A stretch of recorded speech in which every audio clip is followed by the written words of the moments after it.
Bonjour, nous sommes en 2016 dans un site consacré à l'étude des apparitions de la Vierge dans l'Église catholique. Et dans cette vidéo, je voudrais aborder la deuxième partie d'une apparition qui n'est pas encore reconnue par l'Église, ni condamnée, mais qui se présente comme intéressante. L'apparition présumée de Notre-Dame des Étoiles à Tournai. Elle est actuellement à l'étude par l'évêque de Tournai, Monseigneur Harpigny.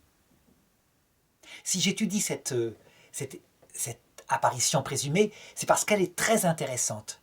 C'est l'une des seules qui parle explicitement du purgatoire.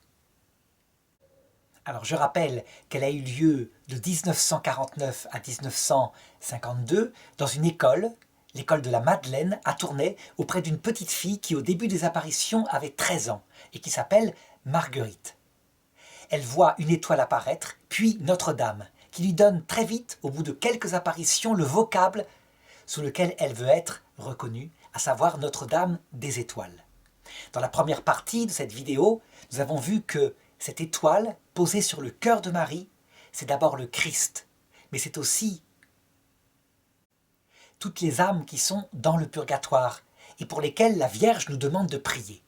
Et dans cette deuxième partie, je voudrais montrer que cette étoile, c'est nous-mêmes aussi, nous qui sommes sur cette terre, dans ce purgatoire de la terre. Et particulièrement, ceux qui sont les prêtres, ceux qui sont les théologiens, qui nous conduisent normalement comme des étoiles dans la bonne direction, ça veut dire vers le salut éternel.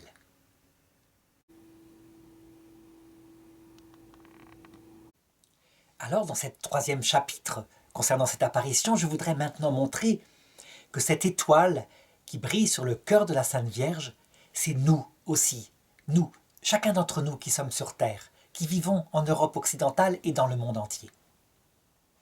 Cette apparition a lieu le 11 septembre 1948, près de sa tante, comme d'habitude. La Sainte Vierge dit à Marguerite « Je suis très triste, parce que je vois que le monde ne cherche que son bonheur, si je puis dire, et non pas celui du prochain. Je vous dis encore une fois de recommander au monde de prier beaucoup pour les pécheurs. » On peut dire que cette phrase de la Sainte Vierge, en un mot, décrit l'idéologie qui va prendre l'Europe occidentale et même l'Occident tout entier à partir de cette période-là, la période de la reconstruction. Je l'ai dit, ce n'est plus cette fois le culte de la patrie, ce n'est plus le culte de la gloire ou de la race comme on a vu avec Adolf Hitler. Non, on se retourne pour chercher cette fois tout simplement à être heureux maintenant, son propre plaisir. Avec mai 68, ça va prendre une dimension très forte, c'est-à-dire que le bonheur est identifié parfois au plaisir individuel, sa liberté pour jouir sans entrave.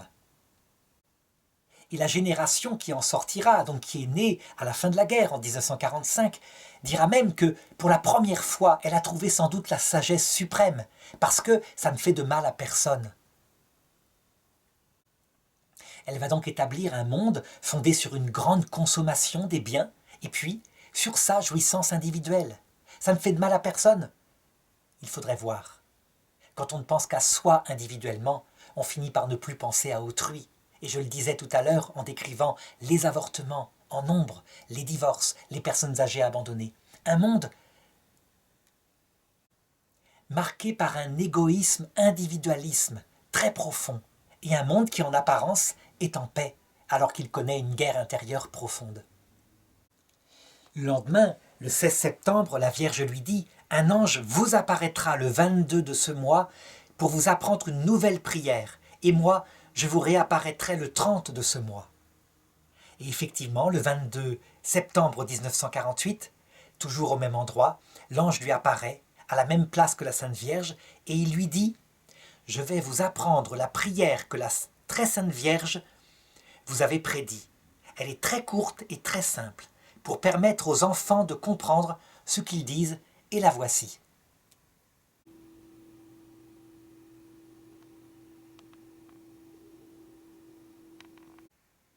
Ô Marie, intercédez toujours pour nous auprès de votre divin Fils. Ô Marie, soyez toujours la reine de notre foyer. Ô Marie, écoutez toujours mes prières. Ô Marie, détournez-moi toujours du mal et faites que je persévère dans le bien. En fait, sous 4 phrases, très courtes et très simples, toute une théologie est présente. Par exemple, votre divin Fils, Marie est bien la mère de Dieu qui s'est fait homme. C'est fondamental. Jésus n'est pas qu'un simple, je dirais, instigateur d'un humanisme. Non, il est Dieu qui vient sur terre pour mourir pour les hommes.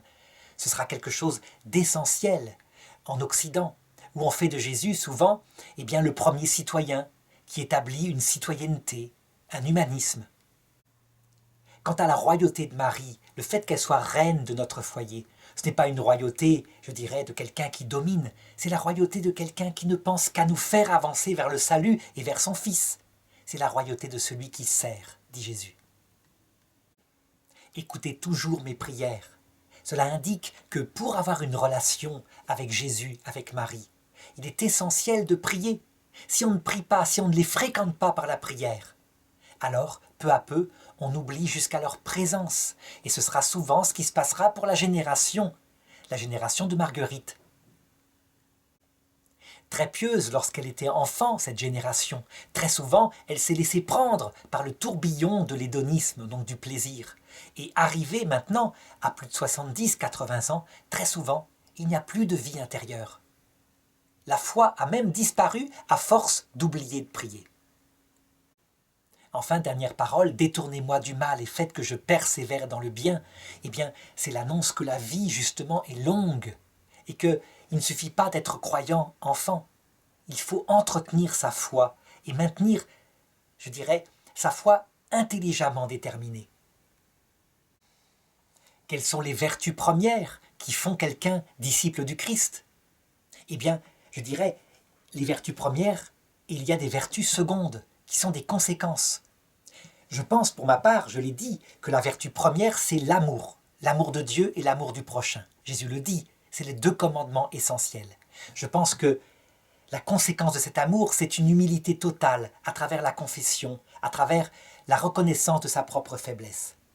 Et comme conséquence de tout cela, toutes les autres vertus vont être fondées, dont en particulier l'action politique, l'action sociale, le fait de s'occuper des pauvres. Tout cela est issu d'une vie intérieure qui trouve ses racines dans l'amour et l'humilité.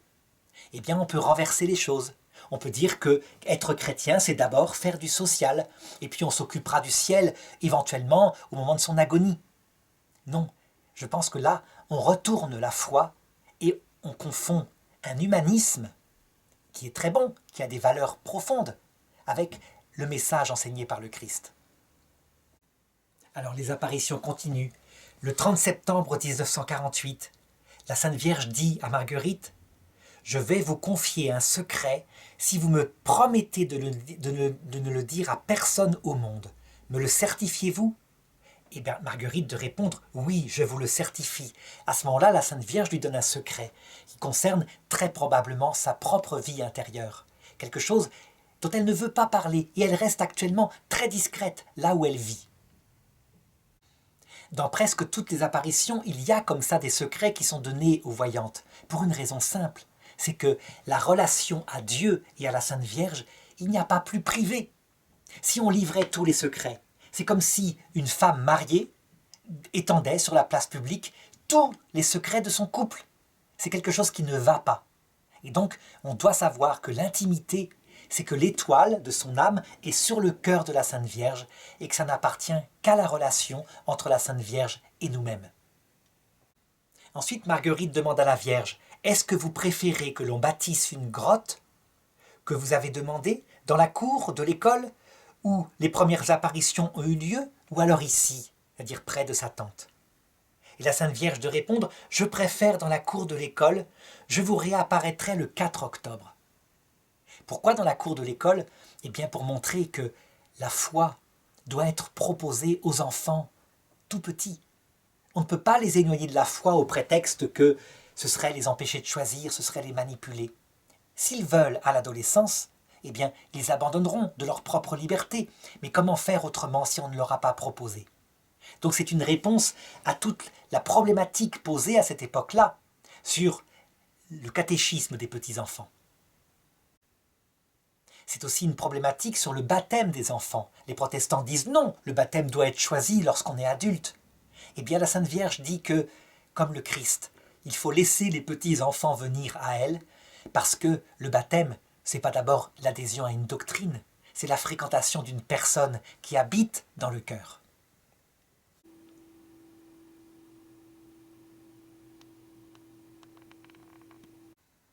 Lundi 4 octobre 1948, toujours près de sa tante, la Vierge dit à Marguerite « Je désire qu'on célèbre ma fête le 2 mars sous le nom de Notre-Dame des Étoiles. Et que ce jour-là, on récite au moins le chapelet. Je vous réapparaîtrai le 10 de ce mois. » La fête de Notre-Dame des Étoiles. On le voit bien maintenant. Ce que j'avais dit au tout début de cette vidéo, à savoir que l'étoile, c'est d'abord Jésus. Eh bien, on voit maintenant que l'étoile, c'est chacun des enfants que la Sainte Vierge veut mettre au monde à la vie éternelle. Et donc, si on résume, c'est donc Jésus, le Fils premier-né qu'elle a mis au monde. Et puis, c'est l'Église tout entière qu'elle a mise au monde à la croix et elle en est morte. Un glaive de douleur a transpercé son âme. L'Église, ça paraît une abstraction. En fait, c'est d'abord chacun des enfants qui naît sur terre, quelle que soit sa religion, et nous-mêmes, en premier lieu. On est son enfant unique, chacun d'entre nous. On est l'Église, mais c'est aussi la communauté entière. Deuxièmement, ce sont les âmes du purgatoire qui sont dans l'autre monde, qui n'ont pas encore achevé leur purification. Le purgatoire de la terre, c'est nous. Le purgatoire de l'autre monde, ce sont nos frères, nos sœurs, et nous y passerons probablement. Quant à ceux qui sont au paradis, déjà, eh bien, ils n'ont pas besoin qu'on prie pour eux. Ils sont avec la Sainte Vierge, ils agissent pour notre salut. Et je voudrais insister sur une dernière interprétation de ces étoiles. Je pense qu'en dernier lieu, l'étoile sur le cœur de Marie, ce sont les évêques, les prêtres, les théologiens. Ça veut dire ceux qui ont une charge particulière en cette terre pour mener les âmes vers le Christ. Et pour bien le comprendre, il faut lire maintenant le texte de l'apparition du 10 octobre 1948. Toujours près de la tente, donc la maison où elle habite, la Sainte Vierge lui dit « Je vais vous confier un dernier secret, si vous me certifiez de ne le dire à personne au monde. » Marguerite répond « Oui, je vous le certifie. » Elle lui confie donc le secret et ensuite elle lui dit « Je demande au monde d'assister autant que possible aux sermons. » Donc les sermons, c'est-à-dire les prédications des prêtres à la messe. Les sermons leur montrent de bons exemples et leur créent un bon avenir. On pourrait dire que pour les enfants, c'est aussi le catéchisme. En fait, il est essentiel pour la croissance de l'âme qu'il y ait une connaissance du message de l'Évangile en profondeur. Il y a un texte de la Bible, de l'Ancien Testament, dans Osée chapitre 4, verset 6, qui dit ceci « Mon peuple périt faute de connaissance. Puisque toi, tu as rejeté la connaissance, je te rejetterai de mon sacerdoce. » C'est normal, c'est par une connaissance, par l'intelligence, qu'on fait le premier pas vers Dieu en le choisissant. Si on ne le connaît pas, si on le connaît mal, ou si le message est détourné du vrai sens, comment peut-on aimer le Seigneur? Un autre texte dans l'Apocalypse chapitre 12 verset 3 dit ceci « Un second signe apparut au ciel, un énorme dragon rouge-feu, à 7 têtes et 10 cornes, chaque tête surmontée d'un diadème. » Donc ça indique les puissances du mal qui détournent du salut éternel, donc du Christ. Sa queue balaye le tiers des étoiles du ciel et les précipite sur la terre. Les étoiles dans ce texte-là symbolisent probablement les prêtres, les évêques, les théologiens, qui sont comme des étoiles qui indiquent la direction, la bonne direction du navire, donc le ciel. Si les étoiles sont balayées du ciel et se mettent à indiquer comme bonne direction la terre uniquement, la construction de ce monde ici-bas, et le reste, comme se préparer à la vie éternelle, serait parfaitement inutile, secondaire. Alors, les étoiles sont tombées sur la terre. Elles n'indiquent plus le bon chemin, et c'est catastrophique pour les chrétiens. Parce que, je dirais que privés de la lumière, ils vivent les mêmes épreuves que tous ceux qui passent sur terre, mais ils n'ont plus sa signification, et donc leur croix devient aussi lourde que la croix de ceux qui ne connaissent pas le Christ. D'ailleurs, il va y avoir un symbole de cela, le 23 octobre 1948, encore une apparition. Marguerite demande à la Sainte Vierge « Où, à quel emplacement désirez-vous que l'on bâtisse la grotte ?» Et la Vierge répond « Dans la cour de l'école, près de l'égout. » Alors, on ne comprendra pas ce que ça veut dire. En effet, il n'y a pas d'égout dans la cour de l'école.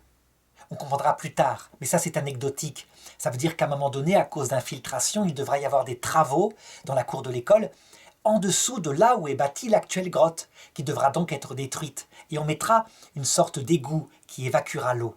Et donc il faudra bien rebâtir la grotte à un autre endroit. Seulement, ce sens littéral est anecdotique. Ce qui compte, c'est le sens spirituel, près de l'égout. Ça veut dire là où se fait la purification.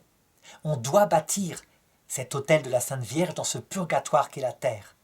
Et les prêtres, et les prédicateurs, et les évêques doivent donner le vrai sens de l'Évangile pour aider le peuple de Dieu à marcher vers son salut. Jeudi 11 novembre 1948, encore une apparition au même endroit. La Vierge dit « Je promets à toutes les personnes qui réciteront le chapelet le 2 de chaque mois que si elles sont au purgatoire, j'irai les chercher le lendemain de leur mort pour enfin jouir du bonheur éternel. » Comment une promesse comme cela est-elle possible?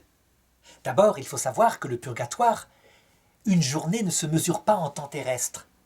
Par exemple, on raconte une anecdote, un prêtre vit une âme lui apparaître qui lui demanda de dire pour elle une messe pour la délivrer du purgatoire et qu'en échange de cette messe, elle serait délivrée. Et le maître lui dit « Promis, je le ferai demain matin. » Le lendemain matin, le prêtre célèbre sa messe pour elle et l'âme lui apparaît, elle est au paradis et elle lui dit « Tu as été cruel en ne la faisant que le lendemain. » Ça veut dire qu'une journée peut paraître immensément longue pour quelqu'un qui vit dans le désespoir.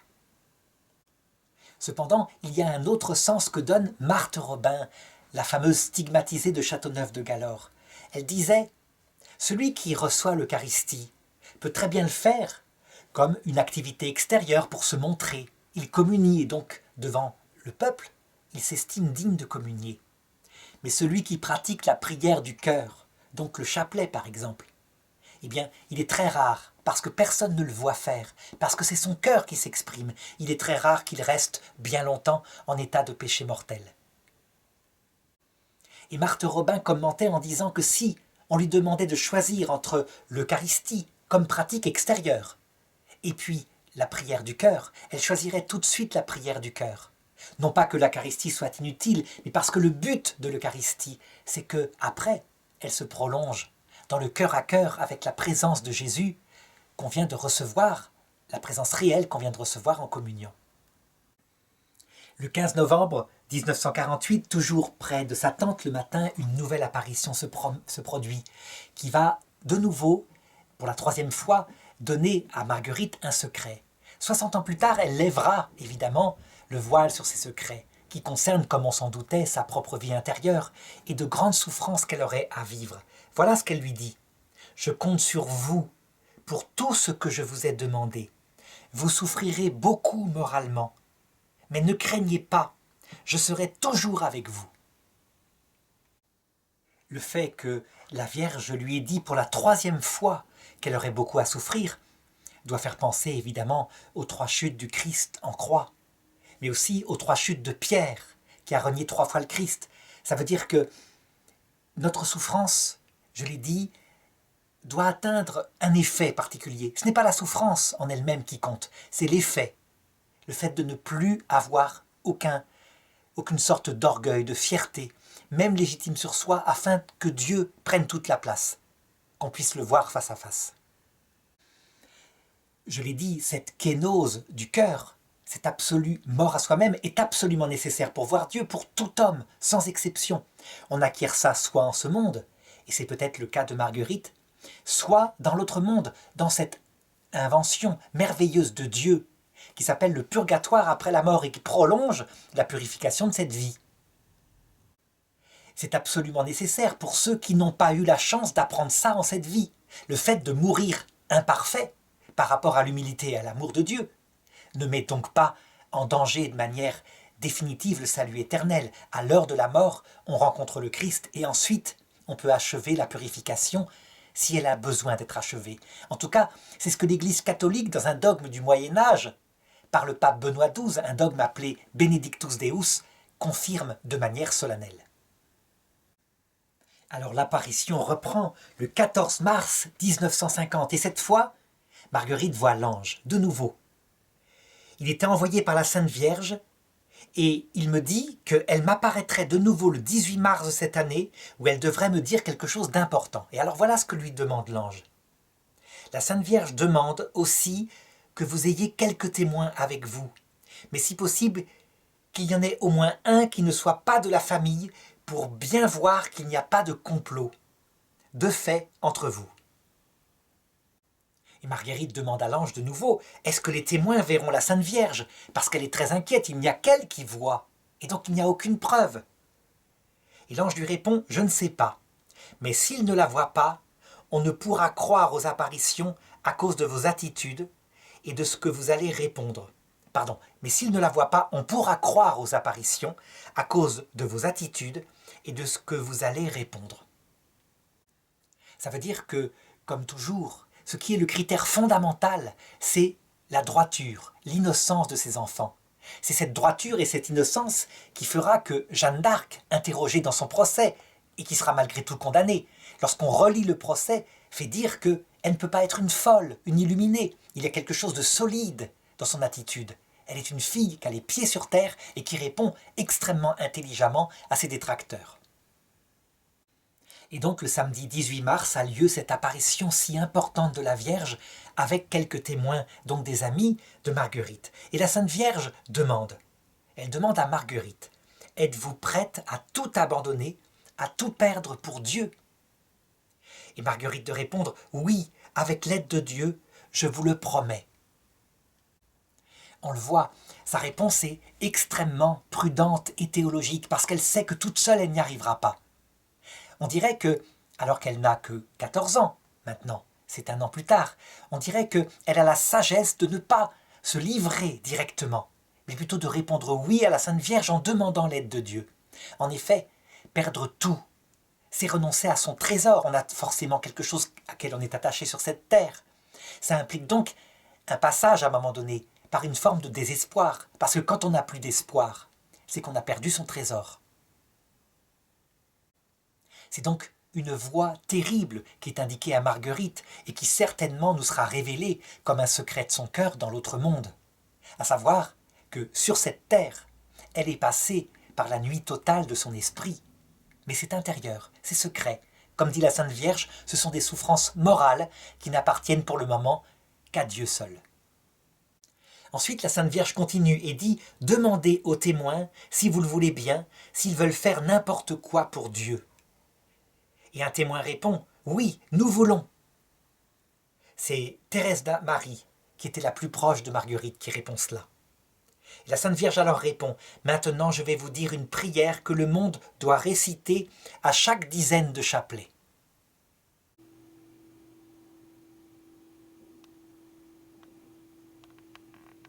Alors j'explique ce que ça veut dire pour ceux qui ne sont pas familiarisés avec le chapelet. Un chapelet comprend 5 dizaines de « Je vous salue Marie », où on est invité à méditer sur un mystère de la vie de Jésus ou de la vie de Marie, la nativité de Jésus, l'Assomption, etc. Et à chaque fin de cette dizaine, eh bien, cette prière, la Vierge demande qu'elle soit prononcée.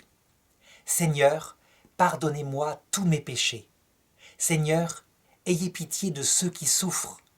Seigneur, pardonnez à tous ceux qui vous persécutent. »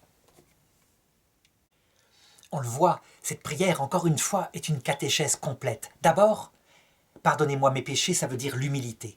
On se présente comme des pauvres. Les chrétiens ne sont pas mieux que les autres, sauf qu'ils savent quel est le mystère en jeu en cette vie. Deuxièmement, on prie pour les autres, et particulièrement pour ceux qui souffrent, parce qu'ils en ont le plus besoin. C'est la charité fraternelle. Et troisièmement, on prie pour ceux qui persécutent soit le Seigneur, soit nous-mêmes, c'est-à-dire nos ennemis et les ennemis du Seigneur. Ça, je dirais, c'est le sommet de la charité. Il n'y a pas de plus grand amour que de donner sa vie pour ses ennemis.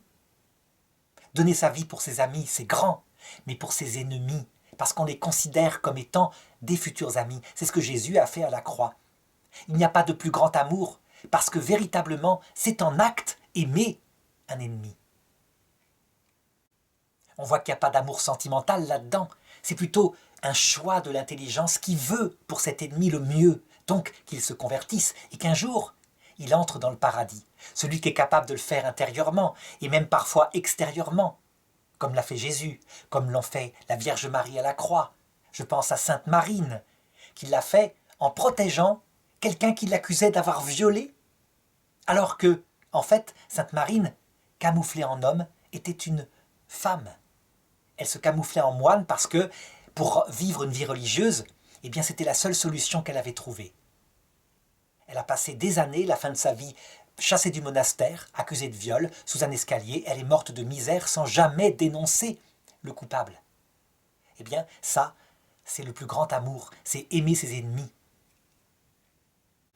Alors ensuite, la Vierge va prononcer, on pourrait dire, un long discours que je redonne ici. Mon fils est très courroucé, car il voit que le monde ne l'écoute plus. Il ne peut faire ici que des miracles dans l'âme, pas des miracles dans le corps. Il répète les désirs suivants. Que l'on me fête le 2 mars, sous le nom de Notre-Dame des Étoiles, que ce jour-là on récite au moins le chapelet, et que l'on assiste à la Sainte Messe, et que l'on communie si c'est possible. Que l'on bâtisse une grotte dans la cour de l'école actuelle à la place déjà indiquée. Que l'on mette la statue telle que je vous ai apparue, dans cette cour et à cette même place. Maintenant je suis satisfaite. Je ne vous apparaîtrai plus, mais ne perdez jamais courage. Je suis toujours avec vous, car je vous le répète, vous souffrirez beaucoup, moralement. Notre Seigneur vous remet vos péchés, ainsi que ceux des témoins, et toutes les peines dues pour ces péchés. Remettre le péché et toutes les peines dues pour ces péchés, ça s'appelle l'indulgence plénière. Ça veut dire que la Sainte Vierge leur donne, à Marguerite et à ceux qui sont avec elle ce jour-là, l'indulgence plénière.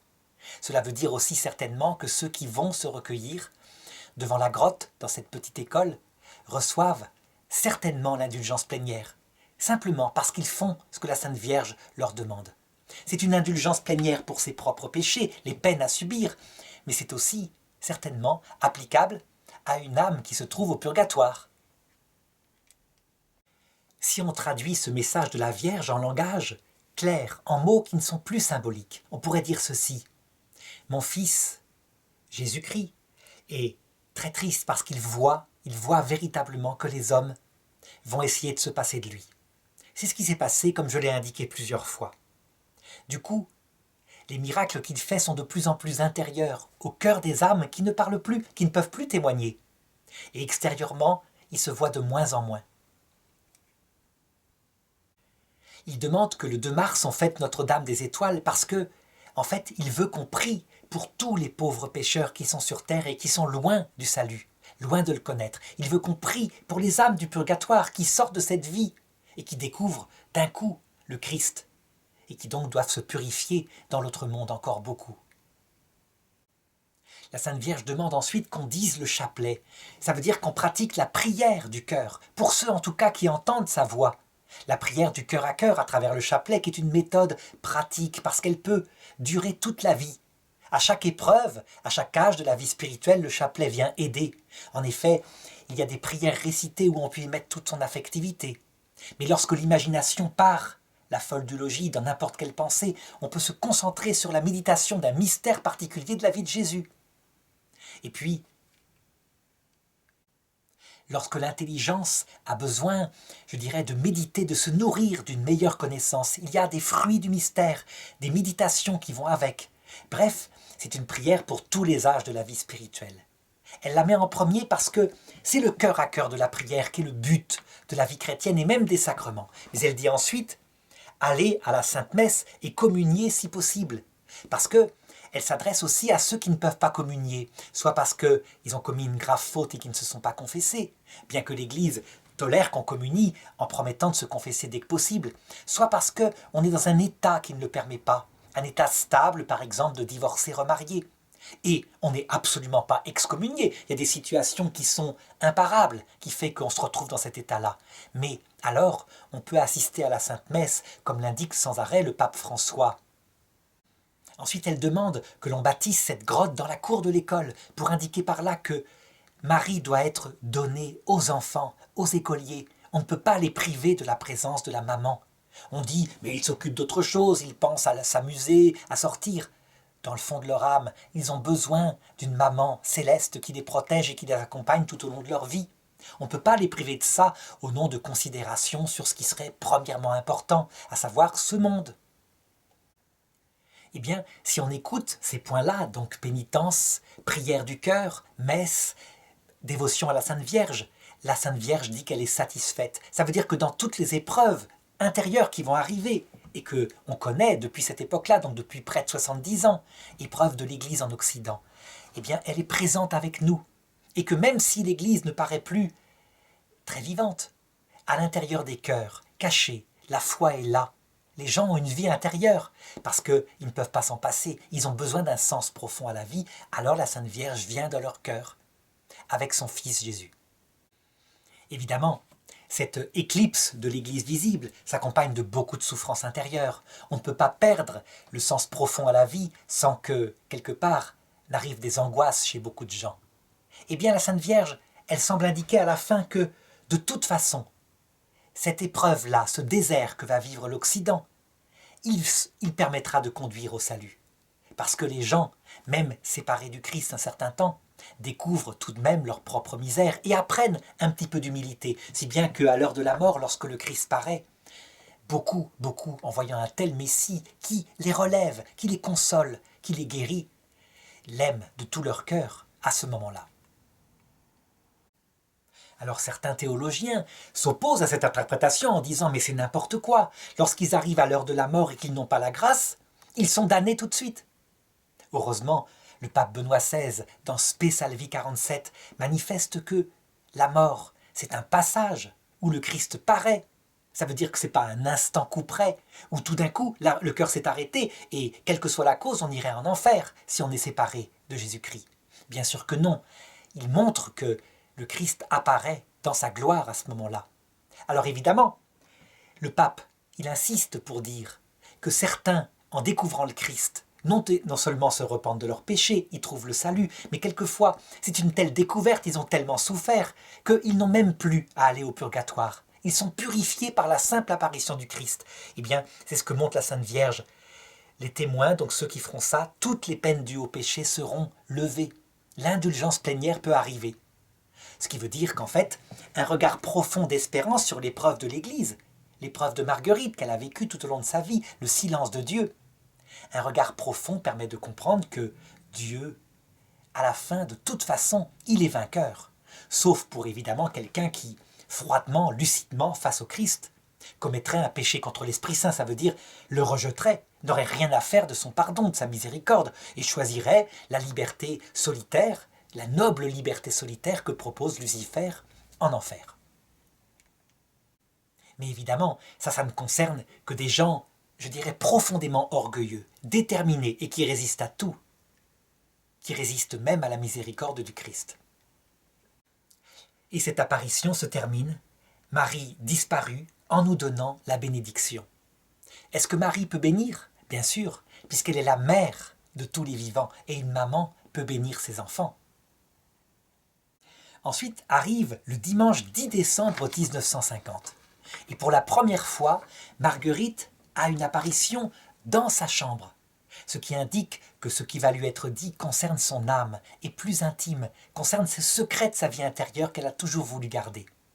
Elle ne voit pas la Sainte Vierge, mais l'ange qui lui dit « La Sainte Vierge m'envoie par ordre de Dieu pour te dire que dans ta vie, il n'y aura rien d'anormal. » Marguerite répond « Que la volonté de Dieu soit faite et non la mienne. »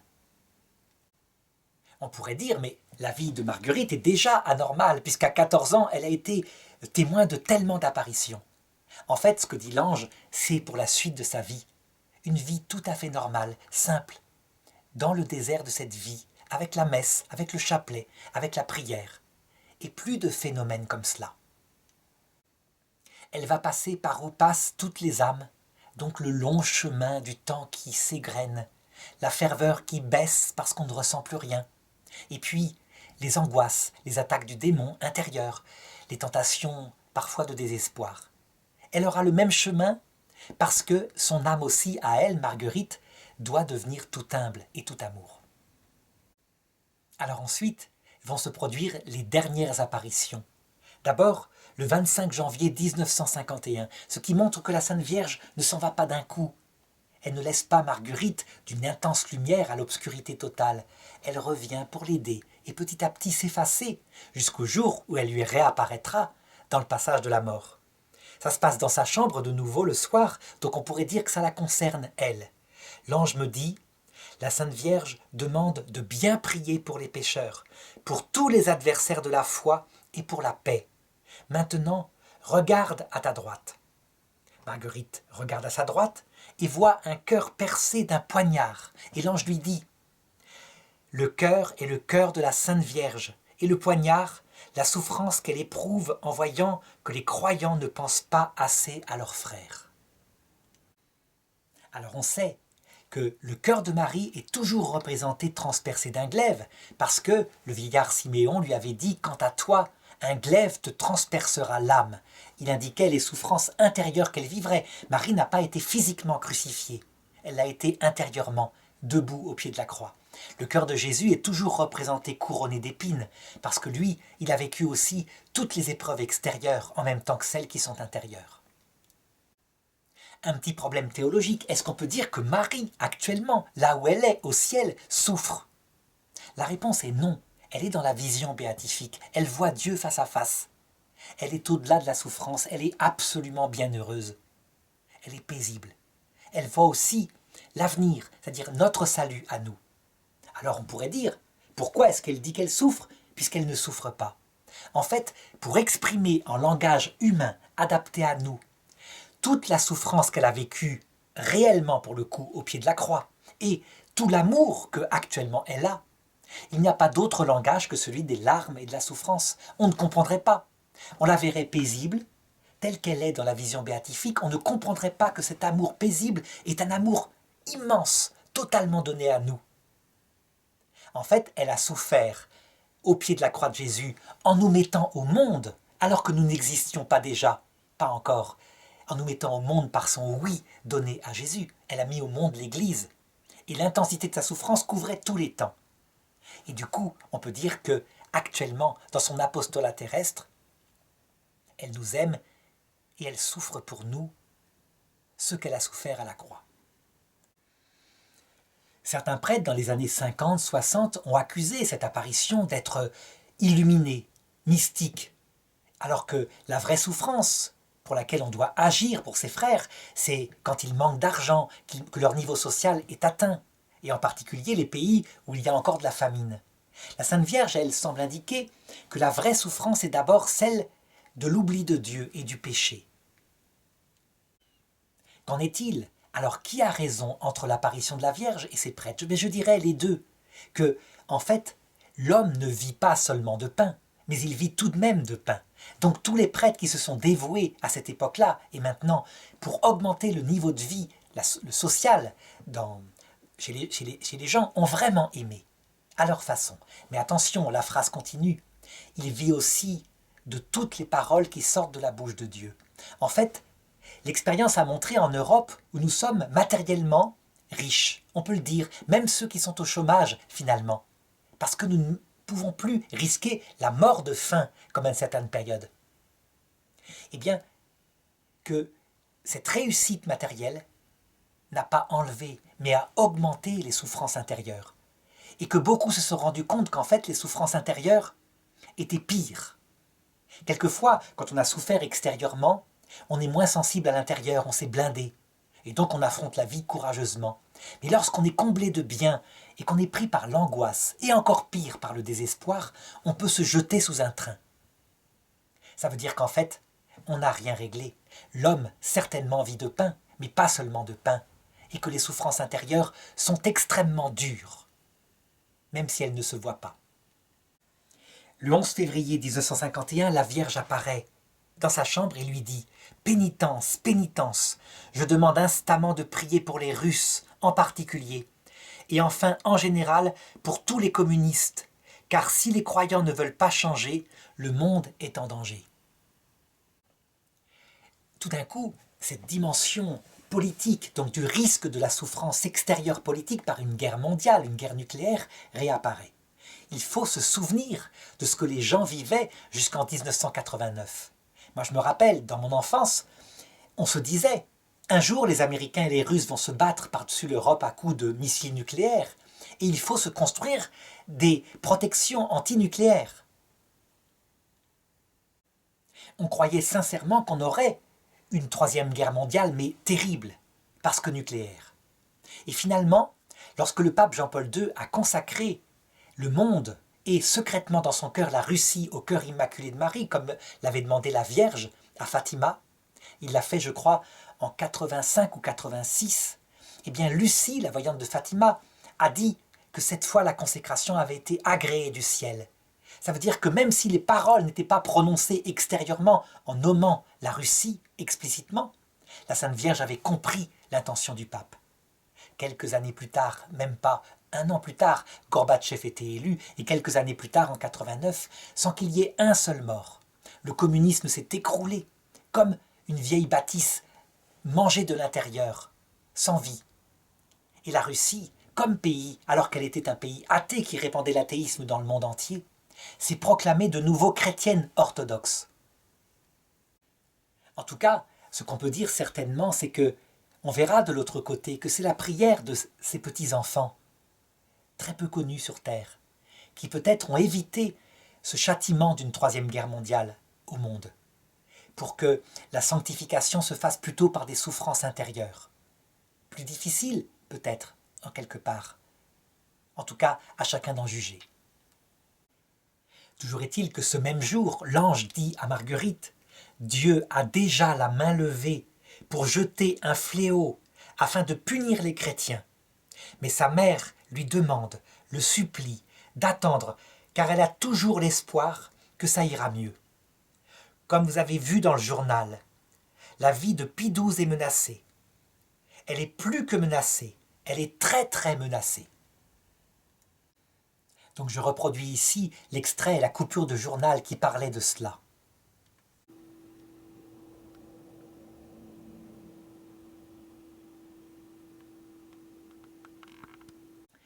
Il me faut aussi commenter cette chose qui apparaît dès l'apparition, je dirais, de la Salette et même de la rue du Bac. La main de mon fils est prête à frapper le monde. On pourrait dire, mais il y a quelque chose de contradictoire. Jésus n'est-il pas amour? Pourquoi frappe-t-il le monde? Eh bien, dans toutes ces apparitions, il est manifeste que Jésus et Marie sont comme le père et la mère de l'humanité, avec des enfants qui sont sur terre et qui ne sont absolument pas conscients de ce qui est en jeu.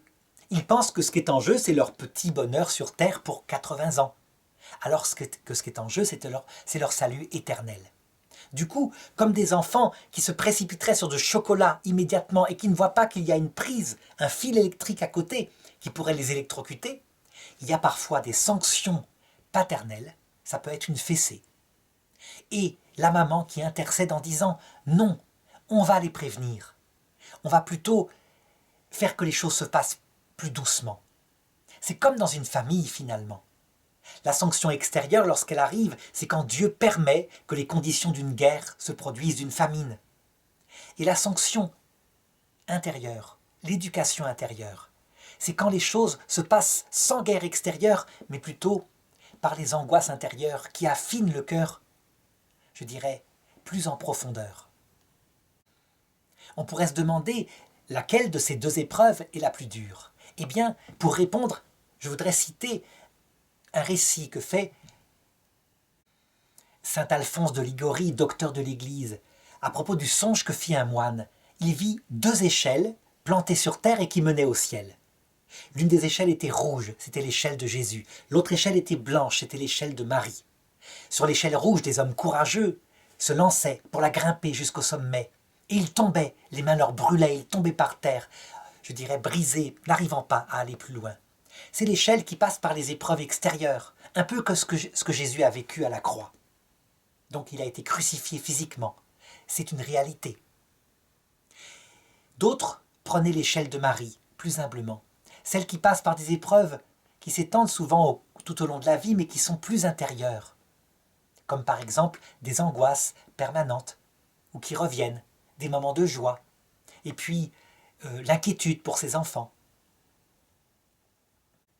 Parfois des moments de désespoir, ce qu'a vécu la Sainte Vierge au pied de la croix. Et il voyait que les gens qui étaient sur l'échelle blanche montaient plus aisément au ciel.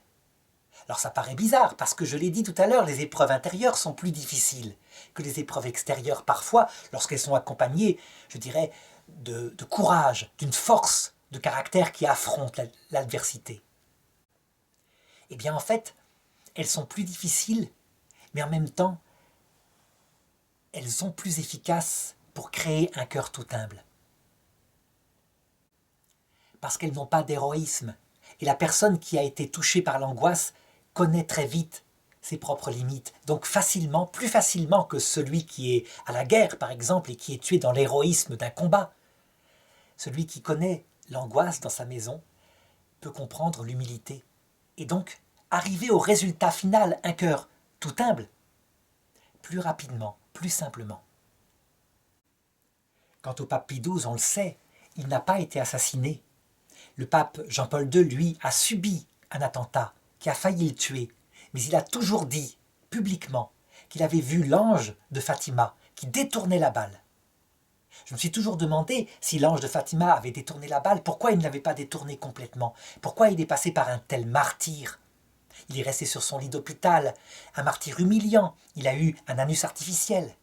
Ensuite, il ne s'est jamais remis dans sa santé, il a écrit une encyclique sur la souffrance. Eh bien, sans doute pour la même raison, que même le pape Jean-Paul II, pour apprendre à acquérir un cœur tout humble, devait passer par certaines épreuves.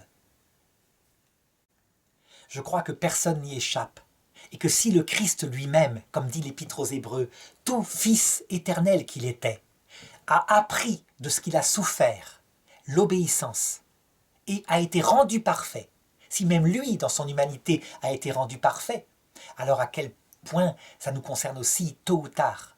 Reste à savoir si, comme la Sainte Vierge le demande aux enfants, nous acceptons de le vivre en cette vie, ou si nous préférons attendre l'autre monde et le purgatoire de l'autre monde.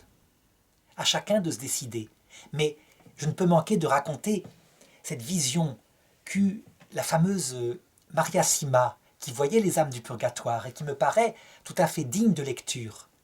Elle disait qu'elle vit un jour en rêve dans un sanatorium, elle vit un jour en réalité dans un sanatorium, un prêtre à qui elle parla et qui lui dit « Je ne suis pas aussi courageuse que cette jeune fille-là qui a 17 ans et qui a demandé à la Sainte Vierge de faire son purgatoire en cette terre. » Quelque temps plus tard, la jeune fille et le prêtre moururent et Maria Sima les revit, et cette fois comme âme de l'autre côté de ce monde. Et le prêtre lui dit « Comme je regrette de ne pas avoir eu le courage de cette jeune fille, parce que maintenant je dois passer mon purgatoire.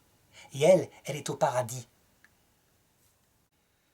En tout cas, ce qui est sûr, si nous devons passer par ces épreuves, je pense qu'il faut peut-être demander de les vivre en cette vie, mais pas avec l'échelle blanche, l'échelle rouge de Jésus, qui consisterait par exemple à connaître la perte d'un enfant, un divorce, quelque chose de grave comme cela, mais plutôt l'échelle blanche de Marie, des épreuves intérieures par exemple lorsqu'on est devenu une personne âgée, que personne ne peut plus souffrir, des épreuves intérieures que l'on vit. Enfin, à chacun de réfléchir à cela à partir de sa compréhension, je dirais, la compréhension qu'il a de l'utilité de la croix pour purifier son cœur et se préparer à la vision béatifique. L'apparition, donc, de Notre-Dame des Étoiles à Tournai se termine ainsi, toujours dans la chambre de Marguerite.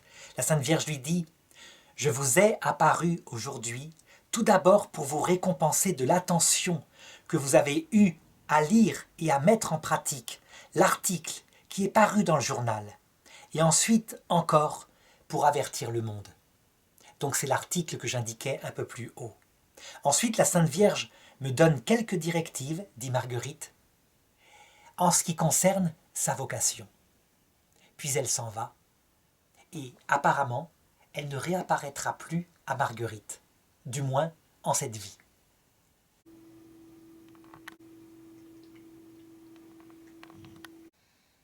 Marguerite vit toujours sur cette terre. Elle est âgée, en 2016 où je fais cette vidéo, elle est âgée de 70 ans. Et le secret de son cœur appartient à Dieu.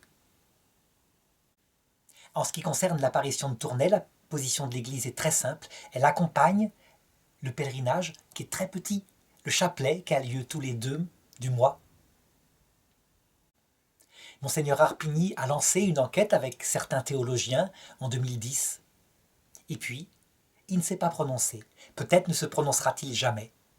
Parce que peut-être, il n'y a pas besoin de se prononcer. Il y a juste à écouter cette belle histoire qui parle tellement à l'âme.